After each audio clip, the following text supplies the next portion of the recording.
Peggy 3.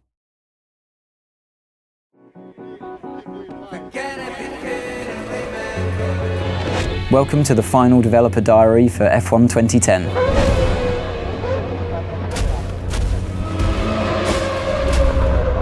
At the beginning of the game, you don't start off as a test driver, you start off as a driver that's managed to secure a seat in a team at the beginning of the year. You know, in the real world, before you go to a track, before you start the season, you're fully aware with your team what the expectations are. Depending on the kind of difficulty level that you've selected, that determines the teams that are open to you at the beginning of the game.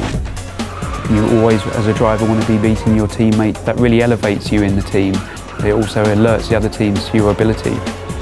The garage is a key location in the game. You've got your animated crew working on your car, your race engineer feeding you intel. You've actually been lucky enough to have real race engineers get into the motion capture suits and really just perform the tasks that they do day to day. And that really is a great sensation when you come in there and you see your whole team around you and you really feel a part of that atmosphere. When you talk to teams and you talk to drivers, they don't actually do the level of car setup work you would normally see in a racing game. You're not going there with the wrong gear ratios, with the wrong aero for that circuit. It's up to the driver to just finally tweak the car to your style, not to make drastic changes. The expectations from the driver playing the game are the same as what they would be in real life, given your machinery. You know, at the end of the day, the teammate that you have is the only direct competition that you have through the whole season. There's a strange balance of having to work together, but also a desperate competition. Where it gets a little bit personal is when it comes to events like qualifying and the race, definitely, where you're just out there to beat him no matter what. Your agent, the media and the paddock itself are your feedback mechanism for how well you're doing in the game.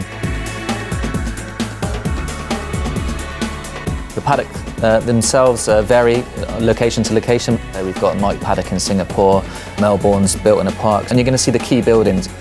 So the paddock's going to get busier, more press there, more pit girls hanging around, more rival drivers interested in you, the better you do on the track. We've got two different types of media in the game. You've got the impromptu media and you've got the press conference. When you speak to their characters in the press conference, it's usually about your race weekend performances. They're not so sensationalist. It's an easier ride for you, definitely, but it's still a moment of celebration. Impromptu characters hanging around the paddock lane, they're always willing to take your first comments when you come out of practice, qualifying and race. The hardest thing, I think, is that if you've had a bad result, then you have to speak to the media and you have to remain calm and always say the right thing. You have to be a little careful of what you say to the media. Sometimes you'll say things in the heat of the moment. You're the only one that you can blame at the end of the day if you slip and open your mouth and say something you shouldn't have. When you finished on the podium, it's 1, 2, 3, you can tell the press conference characters all about the race weekend. Those are all of the things that I want to try and portray in the game as what happens in real life. Way beyond any computer game I've ever played before.